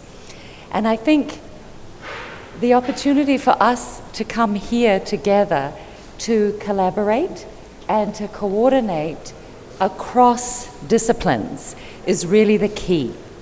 Now, I was a skeptic about all this. When I ran the New Zealand Development Agency, I was so frustrated with all our universities. I had close to $1 billion a year to spend on improving the lives of citizens across the Pacific in particular. And our universities were all in silos, and all the disciplines were working in their own little element of the problem. So a few years later, when I was ambassador to the United Nations in Geneva and had the opportunity and the privilege to help negotiate the Sustainable Development Goals as an integrated package, I thought, hopefully this is going to spur the kind of transdisciplinary change that we need for global futures. I would like to finish with a quote, a greeting actually from Aotearoa, New Zealand, my home country, in Maori, which is our indigenous language. And it honors all of you in the room. E ngā mana, e ngā reo, e ngā rangatiratanga. So mana is wisdom, reo is learning, traditional learning, and we need to put both of those together, as Ismail pointed out in his wonderful book on Nizami Ganjavi, whose legacy we're celebrating. And that is what creates true leadership, rangatira. So I recognize all of you as chiefs, as leaders, and as those who are going to help turn it around for a future that, as you so eloquently said, will be based on acknowledgement, integration of the Sustainable Development Goals, and human security with the individual at the center. Thank you so much. Thank you so much, Amanda. Thank you. One very important point I would just like to emphasize about this simple method of using the cards. We were asked to do a survey by the UN. We were asked to do a survey of civil society, of member states, UN organizations, and parliamentarians last year, and found that they found the language of human security a little obscure. And so we decided in this campaign that we're going to start from the bottom up, which has already been mentioned. And the idea of these cards is we're going to ask people, human beings, real human beings, what human security means to them, and use that as the content of the message to close this gap between the abstract language of diplomacy and the practical language where we need to communicate with people. I've saved for our last formal presentation by a dear friend, President Emil Constantinescu. I think you all know him. He's been a very active participant and member of the board of NGIC. He's also a trustee of the World Academy. But particularly why I felt it's important that he talk today. We just spent 3 days, a lot of it talking about the war in Ukraine and its implications. And Emil, among many of you and us, have been wondering what can we do to do something about this. And from the institute which he's established, in Ukraine as the Institute of Advanced Studies for the Culture and Civilization of the Levant, which is a center of excellence of the World Academy. They've launched a very unique program, very important program, which we hope that we can disseminate and multiply through the Human Security Campaign, because it's all about human security. Emil? Thank you, Chairman. Sorry, it's not easy to be the last speaker before lunch. Yes. But today, World Academy of Art of Science submitted to debate a new important concept, human security. As any other concept that aims to have a global unanimously accepted meaning, human security concept is difficult to define because it's intended to find a consensus regarding what good means. It's risky to establish such a consensus around the idea of good. We can submit that for centuries from now on, every society will have its own views about its spiritual or earthly welfare. Trying to standardize this concept means to advocate the establishment of a single type of thinking and to ineffectively multiply the outbreaks of tensions. Political doctrines, symbolic context, local tradition and belief systems are irreducible. Nobody can claim today to reduce the whole human family to the denominator on his own political, economic, cultural, or religious option. Therefore, if we cannot always perceive the common good, it seems to me more reasonable to begin with identifying the common harm. It is the interest of all nations to meet on the same ground in order to reject what they are reckoned to be intolerable.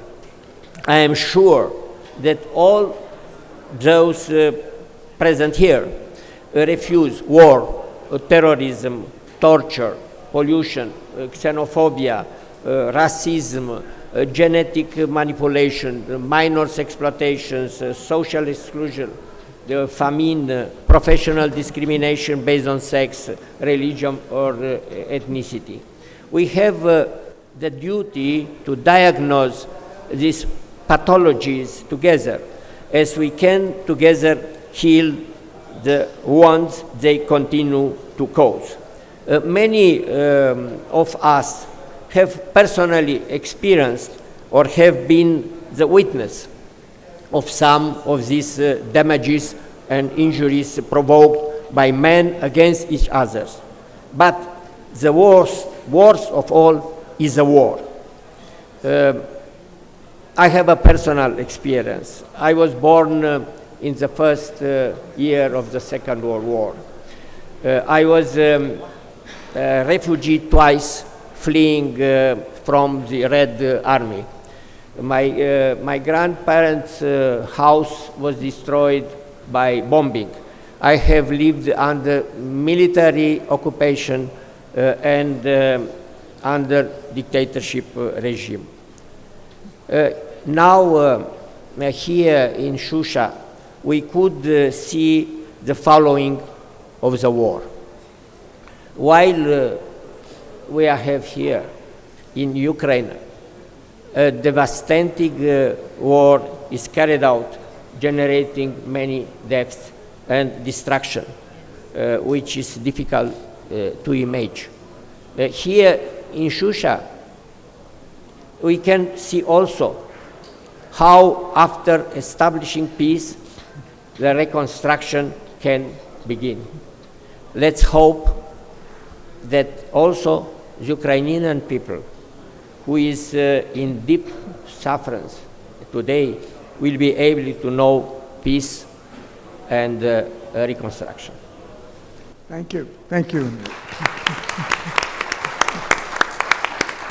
Because of the shortage of time, Emil just didn't have time to come to something I'm going to say very briefly, and that is the program that he and the universities, educational institutions in Romania are doing to find place for both the teachers and students coming in from Ukraine as refugees is a wonderful program to help compensate for the human security impact on the young and to take the resources that temporarily are displaced from Ukraine.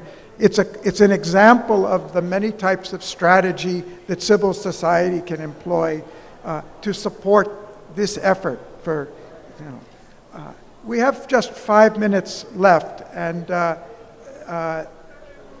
there were several other people who we had wanted to, we think you would like to listen to, we know you would like to listen to, but in the limited time, I would like to just call on 2 of them to speak briefly any thoughts that you have that you'd like to share. They're long-time, die-hard members of NGIC, so we wanted to hear from those of you who have not been so directly involved in the project up until now. And the first is Maria Espinoza. Maria?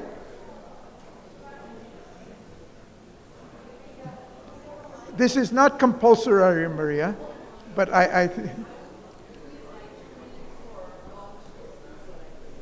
okay. That's very generous of you. Alexander Likatov.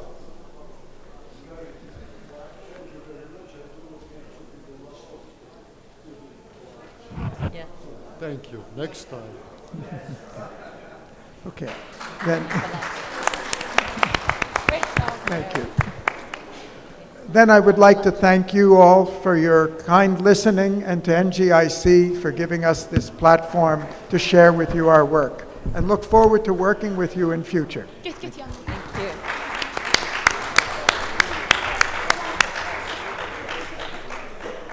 Thank you, Gary. Thank you, each and every one. Wonderful panel and full of enormously valuable information.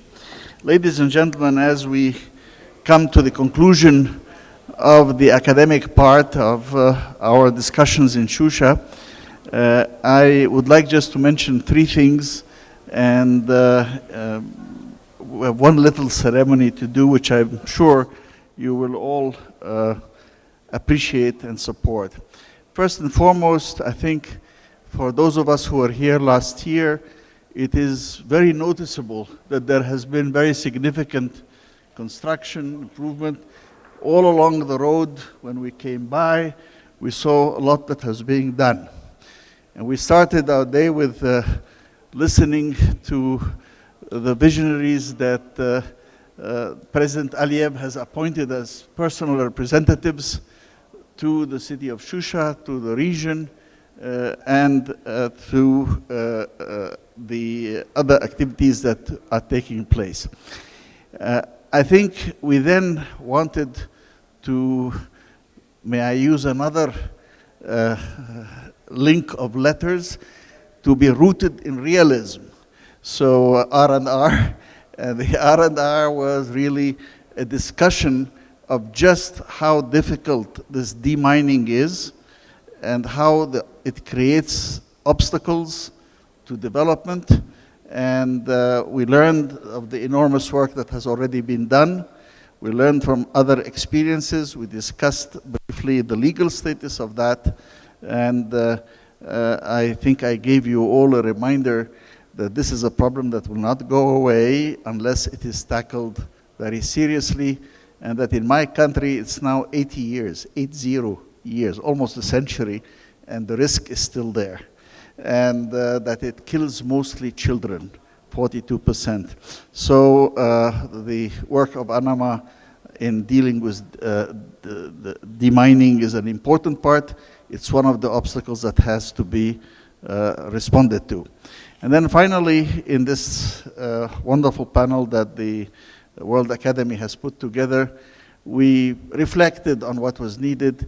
And in some ways, if I may quote again our friend from Congo, what is happening here, what you are witnessing in these liberated lands, is in fact land and liberty, justice and jobs, and food and freedom are being rebuilt in front of us as we speak. And that is a major inspiration, I think, for all of us who believe that we can move from the devastation of war towards the tranquility of peace, and better still, open a future for our children and our children's children. And since Shusha is at the center of all that, and that's why we have come again to visit it, we of the Nizami Ganjavi would like to make a gift to the city of Shusha. And the gift is a wonderful book about the select miniatures of the Khamsa of Nizami, and to give it to the city of Shusha, the people of Shusha. We could not find a better person to receive it than Mr. Maftoon Abbasov, Chairman of the Board, Shusha City State Reserve.